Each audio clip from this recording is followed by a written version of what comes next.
Study IQ IAS, आपका selection हमारा mission. Asim Munir war की तैयारी कर रहे हैं और पाकिस्तान की आवाम सिविल वॉर की तैयारी कर रही है। ऐसा क्यों हो रहा है? क्योंकि वहां के जो प्रधानमंत्री हैं शहबाज शरीफ, उनका पॉलिटिकल डोमिनेंस, इन्फ्लुएंस आवाम पर खत्म हो चुका है। पॉलिटिकल पार्टी का अस्तित्व नहीं रहा, क्योंकि अब वहां पर आ चुका है मिलिट्री डिक्टेटरशिप। जो वहां पर इंटरनल इश्यूज थे, अब वो सिविल वॉर का फॉर्म लेते जा रहे हैं। खैबर पख्तूनख्वा का रीजन हो, चाहे तहरीके तालिबान पाकिस्तान का इशू हो, चाहे बलोचिस्तान का इशू हो, वहां पर नारेबाजी हो रही है, पाकिस्तान मुर्दाबाद। अपने ही देश के अगेंस्ट जब नारेबाजी होने लगती है, इसका मतलब क्या होता है? Separatist tendencies. वो पाकिस्तान की आइडेंटिटी के साथ खुद को एसोसिएट नहीं कर पा रहे हैं। बहुत तरीके के रिबेल ग्रुप्स आ रहे हैं बहुत सब जगहों से। तो इसके लिए एक नई तरकीब निकाली गई। नई तरकीब क्या है कि इन प्रोविंसेस को डिवाइड कर दिया जाए और छोटे प्रोविंस बनाए जाए। इसके प्रोज क्या बताए जा रहे हैं और इसके कॉन्स क्या होंगे, इससे इश्यूज क्या क्रिएट होंगे। क्या ये सच में एक नया एडमिनिस्ट्रेटिव पॉलिसी है जो पाकिस्तान लागू करने जा रहा है? इसको समझने के लिए हमें समझना पड़ेगा कि ये जो प्रोविंसेस को, हर प्रोविंस को डिवाइड करेंगे, उसकी हिस्ट्री को भी हम डिटेल में जानेंगे। और हमें यह समझना पड़ेगा कि एक जब स्टेट मिलिट्री से रूल होने लगे, कंट्रोल होने लगे, रेगुलेट होने लगे, तो उसके क्या क्या इंपैक्ट्स पड़ सकते हैं।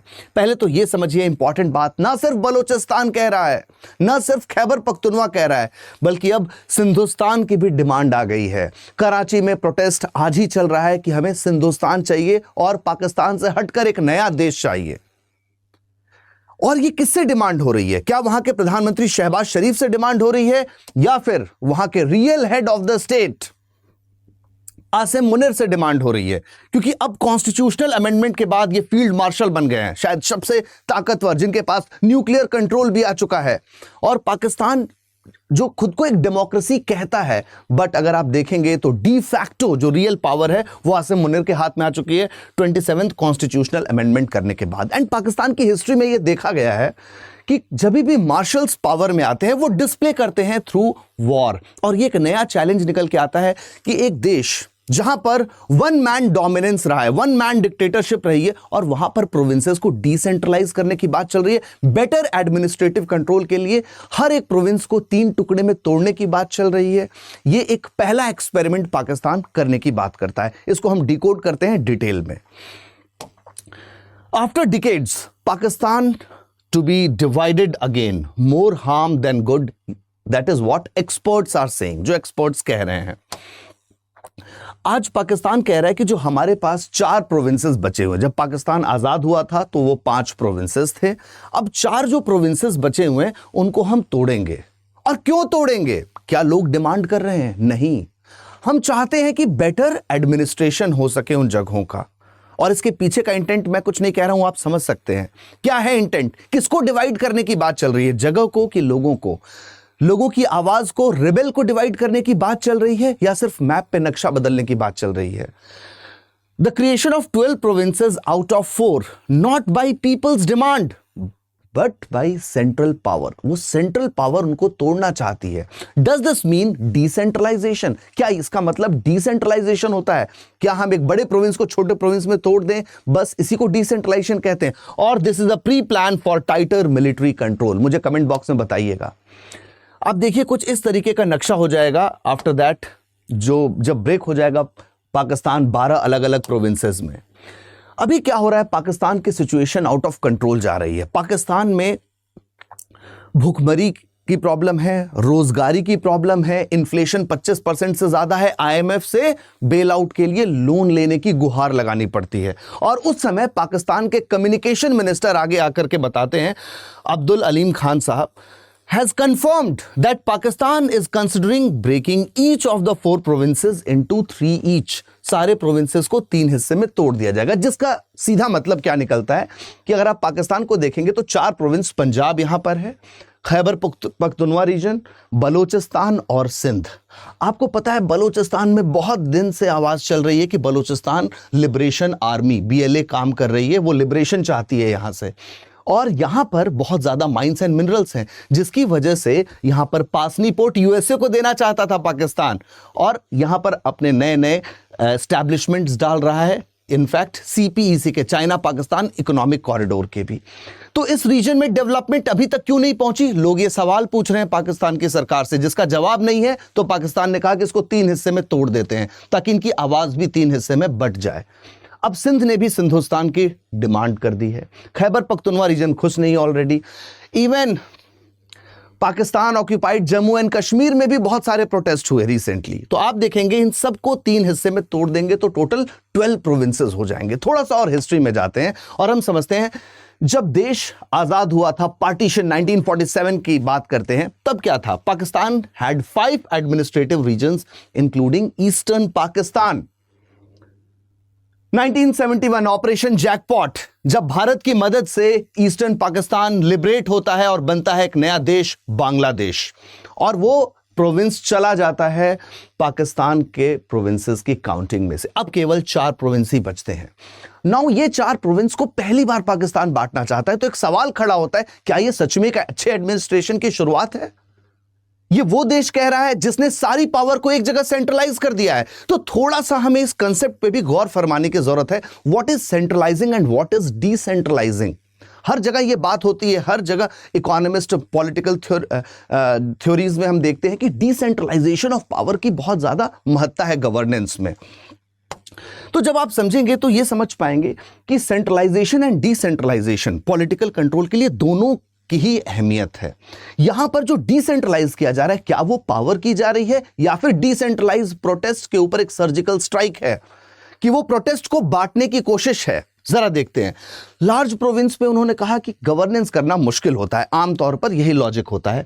स्मॉलर प्रोविंस जो होते हैं, जब छोटे होता है उनका साइज, तो फास्टर सर्विस डिलीवरी, आपकी कोई भी शिकायत हो वहां पर एक छोटा सा कोर्ट होगा, उसमें सुनवाई हो जाएगी और आपको जल्दी से जल्दी राहत भी मिल जाएगी। हेल्थ फैसिलिटीज, एजुकेशन फैसिलिटीज, सब कुछ एडमिनिस्ट्रेटिव इकाई जो है, यूनिट है, वो छोटी हो जाएगी, तो सारे लोगों का ख्याल रखा जा सकता है। But the truth is, Pakistan is not actually decentralizing. Pakistan is recentralizing under the military. ये समझने की बात है कि वो डिसेंट्रलाइज नहीं कर रहा है कंट्रोल को, वो रीसेंट्रलाइज कर रहा है डिवाइड करके, बहुत ज्यादा डिवीजन क्रिएट करके अपनी नई नई मिलिट्रीज को वहां भेजेगा और आवाज को दबाया जाएगा। Military over centralization. This is not decentralization. Under the facade of decentralization, this is military over centralization. Pakistan is not a democracy like India. यहां पर मिलिट्री डोमिनेटेड स्टेट है विथ सिविल डेकोरेशंस। आपने पहले भी बहुत उदाहरण देखे हैं कि वहां पर एक ट्रेंड है कि जब भी वहां पर मिलिट्री रूल हुआ है, जो मिलिट्री डिक्टेटरशिप है, जिस तरीके से आज वहां के फील्ड मार्शल आसिम मुनिर हैं, जिनके हाथ में एक टॉय है जिसको न्यूक्लियर बटन समझते हैं वो। सो पॉइंट इज, चाहे वो इमरान खान हो, चाहे वो नवाज शरीफ हो और today's PM Shehbaz Sharif, real strategic power always lies where? Military control. Pakistan military establishment हो, चाहे SI हो, चाहे उनका हेडक्वार्टर्स हो आर्मी का, उन्हीं के पास रियल पावर्स हमेशा से रही है और आज वो रियल पावर एग्जीक्यूट कर रही है अपने आप को एडमिनिस्ट्रेटिव यूनिट में भी। तो इसको समझना और ज्यादा इंपॉर्टेंट हो जाता है। अगर रियल डिसेंट्रलाइजेशन हो रहा होता है, सच में उन प्रोविंसेस को बांट करके एक अच्छा स्टेट बनाने की कोशिश की जाती है, जो कि वो आर्ग्यूमेंट भी देते हैं कि हमारे नेबरिंग देश में जितने स्टेट्स थे, जितने प्रोविंसेस थे, उनको डिवाइड किया गया ताकि एडमिनिस्ट्रेशन बेटर हो सके। यही लॉजिक दिया था उनके कम्युनिकेशन मिनिस्टर ने भी।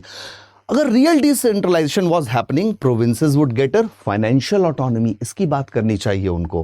Police would become independent, police independent होगी। एजुकेशन, हेल्थ, इसकी बात क्यों नहीं कर रहे हैं वो? सिर्फ मैप पे एक नई लाइन ड्रॉ करने की बात हो रही है। But none of this is happening. What they really mean is breaking large rebellions, provinces into smaller, easier to control administrative units.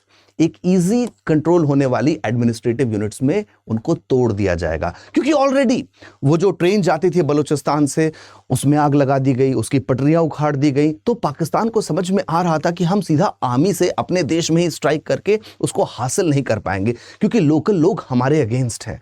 तो उसको क्यों ना डिवाइड एंड रूल किया जाए, जो कि उन्होंने ब्रिटिशर से सीखा था।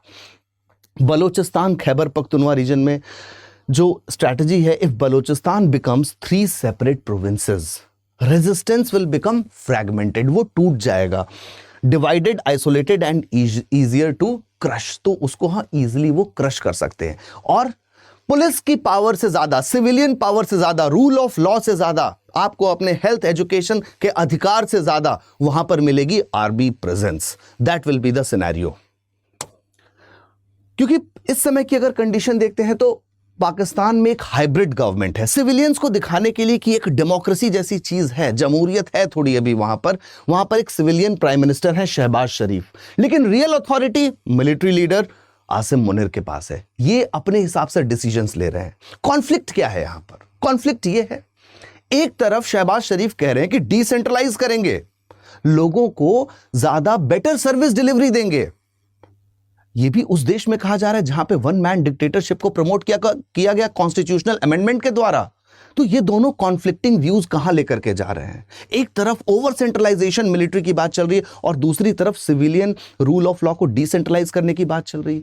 This is going to create the biggest conflict in the Pakistan history ever. और इसके बाद शुरू होगा पीपल्स सिविल वॉर अपने ही स्टेट के अगेंस्ट, जो आप कराची में देख रहे हैं, बलूचिस्तान में देख रहे हैं, खैबर पख्तूनख्वा में देख रहे हैं। ये हर एक छोटे छोटे डिस्ट्रिक्ट में होने वाला है, क्योंकि उनको बताया कुछ और जा रहा है और किया कुछ और जा रहा है।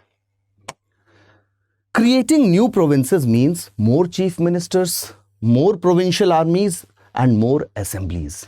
तो ज्यादा लोगों को एम्प्लॉयमेंट भी देनी पड़ेगी, उनकी सैलरी भी देनी पड़ेगी और खर्चे के लिए पैसा भी चाहिए। इसकी बात कोई नहीं कर रहा है। Hybrid regimes hate decentralised political power. वो नहीं चाहते हैं डिसेंट्रलाइज्ड पॉलिटिकल पावर, क्योंकि वो पावर को असर्व करना चाहते हैं, इकट्ठा करना चाहते हैं, एकत्रित करना चाहते हैं, और जिसकी वजह से सिविल वॉर का मुद्दा बहुत तेजी से उबल रहा है पाकिस्तान में और ऑलरेडी चल रहा है। इस न्यूज़ की वजह से ये आग में घी डालने जैसी बात हो गई। लोग और ज़्यादा परेशान हो गए, क्योंकि Pakistan already economic, political, social, ethnic crisis से गुजर रहा है। आप देखेंगे वहाँ पर पॉलिटिकल वॉर्स चल रहे हैं। Ousted prime minister Imran Khan, वो ऑलरेडी जेल में है। उनकी बात बहुत सारी आवाम सुनना चाहती है, उनको कहने का मौका नहीं दिया जा रहा है। जो प्रधानमंत्री होता है वो देश से निकाल दिया जाता है। Military versus judicial conflict, rule of law never. यहां तक कि बॉम्ब भी कहां फेंका जा रहा है? जुडिशियल कॉम्प्लेक्स के सामने, जहां पे लॉयर्स एंड जजेस की डेथ हो जाए।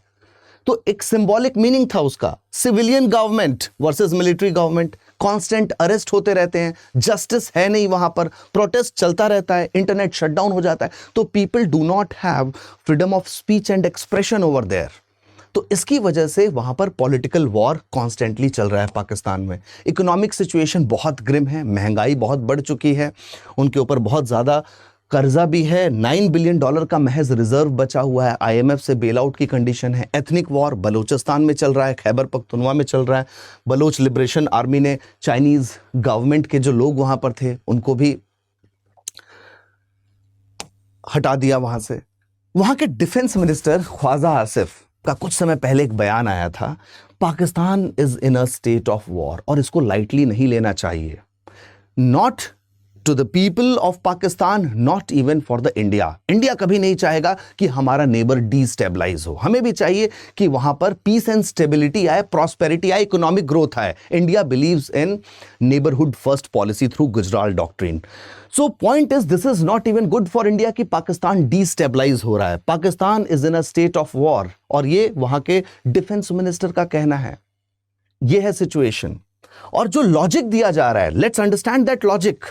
उन्होंने लॉजिक क्या दिया कि इंडिया में या नेबरिंग कंट्री में भी बहुत सारे स्टेट को तोड़ा गया और स्टेट से अलग अलग स्टेट्स बनाए गए, और ये क्रोनोलॉजिकल ऑर्डर में होता रहा, जिसकी वजह से डेवलपमेंट बहुत अच्छी हो पाई, पब्लिक सर्विस डिलीवरी बहुत अच्छी हो पाई। जी हाँ, बिल्कुल, India created new states like Telangana, Andhra Pradesh, Uttarakhand, but India का मॉडल अलग था। वहां पे पीपल्स डिमांड वाज देयर। बहुत टाइम से लोग बॉटम अप अप्रोच थी। It was not done by the central government. मैं आपको अभी का एग्जांपल देता हूं। सेंट्रल गवर्नमेंट ने कहा कि जो यूनियन टेरिटरी है चंडीगढ़, उसको आर्टिकल 239 से 240 में अमेंडमेंट कर देंगे। तुरंत पंजाब ने उंगली उठाई, तुरंत हरियाणा ने उंगली उठाई, और तुरंत हिमाचल प्रदेश ने भी कहना कुछ शुरू कर दिया। So point is, central government के पास वो पावर्स, अथॉरिटी नहीं है इस समय कि वो सेंटर स्टेट रिलेशंस को बिना कॉन्स्टिट्यूशनल प्रोविजन के टच भी कर पाए। With the demand of the people only हमने स्टेट्स बनाए। So यहाँ पर but India's model was people's movement and legislative debates happened. Electoral consent था. वहां पर क्या रेफरेंडम हो रहा है पाकिस्तान में? लोगों से पूछा जा रहा है कि क्या हमें अलग अलग प्रोविंसेस को बांटना चाहिए. ये बात कोई पूछ नहीं रहा है. सिर्फ वहां से शहबाज शरीफ और आसिम मुनीर की हाइब्रिड सरकार डिसाइड कर ले रही है लोगों के लिए. Pakistan model is military engineering. उनका लॉजिक है security. No public referendum has been done. India created states because people demanded it. In the democracy, जो डेमोस है people, तो लोगों ने डिमांड किया, स्टेट्स क्रिएट हुए. Pakistan is creating provinces because centre wants the control, और वो ओवर सेंट्रलाइज कर रहा है. डिसेंट्रलाइजिंग केवल एक फसाड है दिखाने के लिए. पाकिस्तान कांट इवन पे the salaries. This is the biggest problem, जहां पे पाकिस्तान को अभी सोचना चाहिए कि वो सैलरी भी नहीं पे कर पा रहे हैं. डेट क्राइसिस से गुजर रहे हैं. IMF bail out. उनको इस समय अपनी इकोनॉमी को सही करने की कोशिश करनी चाहिए, ना कि मैप को रीड्रॉ करना चाहिए. Creating new province is fiscal suicide for Pakistan. अभी सैलरी नहीं दे पा रहे हैं, और अभी आप पॉवर्टी एंड हंगर की प्रॉब्लम को नहीं सॉल्व कर पा रहे हो, सिविल वॉर को नहीं एड्रेस कर पा रहे हो एडिक्वेटली, और आप नए स्टेट्स बना करके एक फिस्कल सुसाइड की तरफ जा रहे हैं. History shows us one thing very clearly. History बहुत क्लियरली एक चीज दिखाती है कि nations collapse not when borders change, but when trust between people and the state dies. तो ये सवाल पाकिस्तान पर है आज कि जो पीपल के साथ ट्रस्ट है वो खत्म होता जा रहा है. ये जो पॉलिटिकल डिसीजंस लिए जा रहे हैं, कॉन्स्टिट्यूशनल अमेंडमेंट्स किए जा रहे हैं, ये बिना किसी डिबेट एंड डिस्कशंस के हो रहा है. आप भी मुझे कमेंट बॉक्स में बताइएगा कि क्या पाकिस्तान को अगर हम 4 प्रोविंसेस से 12 प्रोविंस में डिवाइड कर देंगे तो ये फेवर में जाएगा पाकिस्तान के लिए, या फिर बहुत ज्यादा नुकसान होगा और सिविल वॉर के तहत इंटरनली पाकिस्तान कोलैप्स होता हुआ दिखाई देगा. Do tell me in the comment box. A very good news for all the civil services aspirants. आप जो भी तैयारी करते हैं सिविल सर्विसेज की, कोई भी डाउट हो तैयारी से रिलेटेड, आप मुझे रीच आउट कर सकते हो at 7303212303. किस तरीके से पढ़ना है, क्या पढ़ना है, क्या स्ट्रैटेजी होनी चाहिए, किन किताबों को पढ़ना है, टेस्ट सीरीज कब लगानी है, आंसर्स कैसे लिखने हैं, आप मुझे रीच आउट कर सकते हैं. और अगर आपको कोर्स लेना है स्टडी IQ का, तो long term prelims to interview batch, अगर आप 2027 के लिए प्रिपेयर कर रहे हैं, 2027 के लिए 3 भाषाओं में अवेलेबल है, हिंदी, इंग्लिश और हिंग्लिश. तो आप वो भी ले सकते हैं. आपको यूज करना है code ART live. Price starting at 12,999. बहुत मिनिमल प्राइस से स्टार्ट हो रहा है, जिसमें आपको सारी सुविधाएं दी जाती हैं. लेक्चर्स के साथ साथ बहुत बेसिक NCERT से पढ़ाना शुरू करते हैं. आपको MCQs की प्रैक्टिस कराई जाती है, आंसर राइटिंग कराया जाता है, मेंटोर्स का सपोर्ट होता है, सारी बुक्स आपको दी जाती हैं. एंड प्रीलिम्स के पहले आपको प्रीलिम्स रेजिडेंशियल प्रोग्राम, यानी कि सारा खर्चा स्टडी IQ का आपको बुला करके दिल्ली में हम हॉस्टल की फैसिलिटी भी देते हैं कि ताकि आप पढ़ाई कर सको अच्छे से. Same for the mains residential programme. So this is very important and it's a step towards all the dedicated students. Batch हमारा हाथ से ही स्टार्टेड है 9 दिसंबर से, तो जल्दी से जल्दी इसको सब्सक्राइब कीजिए and reach out to me on the WhatsApp. All the best. Study IQ IAS, आपका सिलेक्शन हमारा मिशन.